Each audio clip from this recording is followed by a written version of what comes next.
വചനാടിസ്ഥാനത്തിലേക്കെന്ന ഈ വേദ പഠന പരമ്പര ശ്രവിക്കുന്ന എല്ലാ ശ്രോതാക്കൾക്കും സ്നേഹവന്ദനം. മീഖ പ്രവചനത്തിൽ നിന്ന് ദൈവം തൻ്റെ ജനത്തോട് എങ്ങനെ ഇടപെടുന്നു എന്നുള്ളത് ചുരുക്കമായി നമുക്ക് ശ്രദ്ധിക്കുവാൻ ദൈവം സാവകാശം നൽകി തന്നു. വരും ദിവസങ്ങളിൽ സൂക്ഷ്മമായി പരിശോധിച്ച് ക്രമീകരിച്ച് ക്രിസ്തീയ ജീവിതം നയിക്കുവാൻ ദൈവം നമ്മെ ഓരോരുത്തരെയും സഹായിക്കുമാറാകട്ടെ. ഈ ലോകത്തിൽ നാം കാണുന്ന ദൈവിക സൃഷ്ടികളിൽ ജ്ഞാനം അഥവാ വിവേകം ഏറ്റവും അധികം പകർന്നു കൊടുത്തിരിക്കുന്നത് മനുഷ്യനിലാണ്. മറ്റ് ദൈവിക സൃഷ്ടികളിൽ കാണപ്പെടാത്ത കഴിവുകളും മാറ്റങ്ങളും അത് മനുഷ്യനിൽ മാത്രമാണ് കാണുവാൻ സാധിക്കുന്നത്. ദൈവിക സൃഷ്ടി മുതൽ ഇന്നുവരെയും ദൈവം സൃഷ്ടിച്ച മൃഗങ്ങളും പറവകളും മത്സ്യങ്ങളും അതുപോലെ തന്നെ ഇന്നും നിലനിൽക്കുന്നു. അതിന് വ്യത്യാസങ്ങളൊന്നും വന്നിട്ടില്ല. എന്നാൽ മനുഷ്യൻ ഓരോ നിമിഷങ്ങൾ കഴിയുമ്പോഴും ദൈവം തനിക്ക് കൊടുത്തിരിക്കുന്ന വിവേകവും ബുദ്ധിയും ഉപയോഗിച്ച് പല കാര്യങ്ങളിൽ മാറ്റങ്ങൾ വരുത്തുവാൻ തുടങ്ങി. ഏദൻ തോട്ടത്തിൽ മനുഷ്യൻ പാപം ചെയ്ത് തൻ്റെ കണ്ണുകൾ തുറന്നപ്പോൾ താൻ നഗ്നനാണ് എന്ന് മനസ്സിലാക്കിയ ആ നിമിഷം തൻ്റെ നഗ്നത മറയ്ക്കുവാൻ വേണ്ടി അത്തിയിലകൾ ഉപയോഗിക്കുന്നു. ഏദൻ തോട്ടത്തിൽ നിന്ന് പുറത്താക്കപ്പെട്ട മനുഷ്യൻ പിന്നീട് തൻ്റെ ഭക്ഷണം പാചകം ചെയ്യുവാൻ വേണ്ടി തീ കത്തിക്കുവാനുള്ള മാർഗം കണ്ടെത്തുന്നു. തനിക്ക് കൃഷി ചെയ്യുവാൻ വേണ്ടി ഉപകരണങ്ങൾ താൻ നിർമ്മിക്കുന്നു. തന്നെ സഹായിക്കുവാൻ വേണ്ടി മൃഗങ്ങളെ മെരുക്കുന്നു. തുടർന്നും താൻ ചക്രങ്ങളും രഥങ്ങളും വണ്ടികളും കപ്പലുകളും എന്നിങ്ങനെ അനേക നല്ല കണ്ടെത്തലുകൾ ദൈവം തനിക്ക് ദാനം ചെയ്ത ആ ബുദ്ധി ഉപയോഗിച്ച് മനുഷ്യൻ നിർമ്മിക്കുന്നു. ഇത് തന്നെ മനുഷ്യനെ ബാക്കിയുള്ള സൃഷ്ടികളെക്കാൾ ഒത്തിരി വ്യത്യസ്തനാക്കുന്നു. ദൈവം തൻ്റെ സ്വന്തം രൂപത്തിലും സാദൃശ്യത്തിലും സൃഷ്ടിച്ചു എന്ന് പറയത്തക്കവണ്ണം ദൈവിക ജ്ഞാനം നിറഞ്ഞ സൃഷ്ടി. എന്നാൽ മനുഷ്യന് നല്ല ഒരു വശമുണ്ടെങ്കിലും അതുപോലെ തന്നെ തനിക്ക് മോശമായ ഒരു വശവും ഉണ്ട്. അഥവാ മനുഷ്യൻ പാപിയാണെന്നും അവൻ പാപത്തെ ഇഷ്ടപ്പെടുന്നു എന്നും നാം മറക്കരുത്. അതിനാൽ തൻ്റെ സൃഷ്ടികൾ മനുഷ്യകുലത്തിന് സഹായകരം ആയത് മാത്രമല്ല, മനുഷ്യജീവന് ഹാനികരമായ വസ്തുക്കളും താൻ നിർമ്മിച്ചു. മനുഷ്യന്റെ ജീവനെ നിലനിർത്തുവാൻ മരുന്നുകൾ കണ്ടെത്തിയ അതേ മനുഷ്യൻ തന്നെ മനുഷ്യനെ കൂട്ടത്തോടെ കൊല്ലുവാൻ തക്കവണ്ണം ആറ്റം ബോംബ് പോലത്തെ ഭീകരമായ വസ്തുക്കൾ സൃഷ്ടിക്കുന്നു.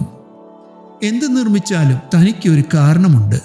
സ്വാർത്ഥതയാൽ നിറഞ്ഞു നിൽക്കുന്ന മനുഷ്യൻ തൻ്റെ സ്വാർത്ഥമായ മനസ്സിനെ സന്തോഷിപ്പിക്കുവാൻ വേണ്ടിയാണ് ദൈവം കൊടുത്തിരിക്കുന്ന ഈ ജ്ഞാനത്താൽ താൻ ഓരോ കാര്യങ്ങൾ നിർമ്മിക്കുന്നത്. എന്നാൽ താൻ അറിയുന്നില്ല, ദൈവം കൊടുത്തിരിക്കുന്ന അനുഗ്രഹങ്ങൾ തൻ്റെ സ്വാർത്ഥമായ താല്പര്യങ്ങൾക്ക് വേണ്ടി അഥവാ പാപം ചെയ്യുവാൻ വേണ്ടി ഉപയോഗിക്കുന്നത് കൊണ്ട് അത് പലപ്പോഴും അവന് തന്നെ കിണിയായിത്തീരുന്നു. ഉദാഹരണത്തിന്, മനുഷ്യൻ നിർമ്മിച്ച ബോംബുകൾ ഇന്ന് എല്ലാ മനുഷ്യർക്കും തന്നെ ഒരു ഭീഷണിയായിരിക്കുന്നു. ജ്ഞാനിയായ ശലോമോൻ സദൃശ്യവാക്യം 14:12 16:25 ആവർത്തിച്ച് പറയുന്ന ഒരു കാര്യമുണ്ട്. ചിലപ്പോൾ ഒരു വഴി മനുഷ്യന് ചൊവ്വായി തോന്നും, അതിൻ്റെ അവസാനമോ മരണവഴി അത്രേ. ഭൗതികമായി മാത്രമല്ല, ആത്മീക ലോകത്തും ഇതേ കാര്യങ്ങൾ നമുക്ക് ദർശിക്കുവാൻ സാധിക്കും. യേശുക്രിസ്തുവിൻ്റെ രക്തത്താൽ വീണ്ടെടുക്കപ്പെട്ട് ദൈവമക്കൾ എന്ന് അഭിമാനിക്കുന്ന നമ്മൾ ചിലപ്പോൾ ദൈവ ഇഷ്ടം നന്നായി അറിഞ്ഞിട്ടും നമ്മുടെ താല്പര്യങ്ങൾക്ക് മുൻഗണന കൊടുത്ത് പല കാര്യങ്ങളും ക്രമീകരിക്കാറുണ്ട്. ഇത് മുഖാന്തരം ഉണ്ടാകുന്ന തിക്തഫലങ്ങളും നമ്മൾ അനുഭവിക്കാറുണ്ട്. എങ്കിലും നാം ഇപ്പോഴും ദൈവ ഇഷ്ടത്തെക്കാളും അധികമായി സ്വന്തം ഇഷ്ടത്തിന് മുൻഗണന കൊടുക്കുന്നു. ഈ വാക്യം നമ്മെ ഓർമ്മിപ്പിക്കുന്ന ഒരു കാര്യമുണ്ട്. മനുഷ്യൻ കാണുന്നത് പോലെയല്ല ദൈവം കാണുന്നത്. നാം ഓരോരുത്തരും ഇപ്പോഴുള്ള അല്പകാലത്തെ സന്തോഷത്തിനു വേണ്ടി അധ്വാനിക്കുന്നു. എന്നാൽ ദൈവമോ നമ്മുടെ ദീർഘകാല സന്തോഷത്തിനു വേണ്ടി നമ്മെ വേറൊരു വഴിയിലേക്ക് നയിക്കുന്നു. അതിനാൽ തന്നെ ദൈവം തൻ്റെ വചനത്തിൽ കൂടി ആവർത്തിച്ച് ഓർമ്മിപ്പിക്കുന്നു, ഒരു വഴി നമുക്ക് ചൊവ്വായി തോന്നും, എന്നാൽ അതിൻ്റെ അന്ത്യമോ നമ്മൾ കാണുന്നില്ല. അതിനാൽ നമ്മുടെ എല്ലാ ആഗ്രഹങ്ങളും നമ്മുടെ ദൈവത്തിങ്കൽ ഭരമേൽപ്പിക്കുക, അവനത് നിർവഹിച്ചു തരും. പലപ്പോഴും നമ്മുടെ ഭൗതിക താല്പര്യത്തിനു വേണ്ടി ആത്മീക കാര്യങ്ങൾ ത്യാഗം ചെയ്യാറുണ്ട്. ഇതിൻ്റെ കാരണം പലവരും പറഞ്ഞു കേട്ടിട്ടുണ്ട്, ദൈവത്തിന് അത് മനസ്സിലാകും എന്ന്. കുഞ്ഞുങ്ങൾക്ക് പഠിക്കുവാനുണ്ട്. അവരുടെ പരീക്ഷകൾ അടുത്തു. അതിനാൽ ഒരു ഞായറാഴ്ച മുടങ്ങിയാലും സാരമില്ല. തിങ്കൾ തൊട്ട് ശനി വരെയും വളരെ ജോലി തിരക്കുണ്ട്. ഞായറാഴ്ച മാത്രമാണ് ഒരു അവധി കിട്ടുന്നത്. വീട്ടിൽ പല കാര്യങ്ങളും ചെയ്യാനുണ്ടല്ലോ. അതിനാൽ ആരാധനയ്ക്ക് അല്പം ലേറ്റായാലും സാരമില്ല. ദൈവത്തിന് എല്ലാം നന്നായി മനസ്സിലാകും. ഈ വിധം ഒഴിവ് കഴിവുകൾ പറയുന്ന ഓരോരുത്തരും ശ്രദ്ധിക്കേണ്ട ഒരു കാര്യമുണ്ട്. ദൈവം തരുന്ന ആരോഗ്യവും ബുദ്ധിയും ജ്ഞാനവും സമ്പത്തും നമ്മുടെ സ്വന്തം അധ്വാനത്താൽ നേടുന്നു എന്ന് വിചാരിക്കുന്നത് കൊണ്ടാണ് ഇങ്ങനെയൊക്കെ നാം ചിന്തിക്കുന്നത്. എന്നാൽ ഇങ്ങനെയൊന്ന് ചിന്തിച്ചു നോക്കിക്കേ, ദൈവം നമ്മുടെ ആരോഗ്യം തിരികെ ചോദിച്ചാൽ നമ്മുടെ അധ്വാനം എന്തായിത്തീരും? ദൈവം നമ്മുടെ ജ്ഞാനം നമ്മളിൽ നിന്ന് മറച്ചു കളഞ്ഞാൽ നമ്മുടെ അവസ്ഥ എന്തായി മാറും? നാം പോകുന്ന വഴി പലപ്പോഴും നമുക്ക് ചൊവ്വെന്ന് തോന്നും. എന്നാൽ അതിൻ്റെ തിക്തഫലങ്ങൾ വളരെയേറെയാണ്. ഇസ്രായേൽ മക്കളോട് ദൈവം പറഞ്ഞു, 6 വർഷം നിങ്ങൾ അധ്വാനിക്കുക. 7-ാം വർഷം നിങ്ങൾ നിങ്ങളുടെ നിലങ്ങളും മുന്തിരിത്തോട്ടങ്ങളും മറ്റ് എല്ലാ തോട്ടങ്ങളും വെറുതെ വിട്ടേക്കുക. അതിൻ്റെ ഫലം മറ്റുള്ളവരും അനുഭവിക്കട്ടെ. എന്നാൽ ഇസ്രായേൽ ജനം ദൈവത്തിൻ്റെ കൽപ്പനകൾക്ക് ചെവി കൊടുത്തില്ല. അതിനാൽ അവർ പ്രവാസത്തിലേക്ക് പോയി. ലേവ്യ പുസ്തകം 25:4, 26:34, 2 ദിനവൃത്താന്തം 36:21 ഇത് നമ്മോട് പറയുന്നു. ഇസ്രായേൽ ജനത്തിൽ സ്വന്തമായി ഭൂമിയില്ലാത്തവർ ഉണ്ടാകരുത് എന്ന് ദൈവം ആഗ്രഹിച്ചു.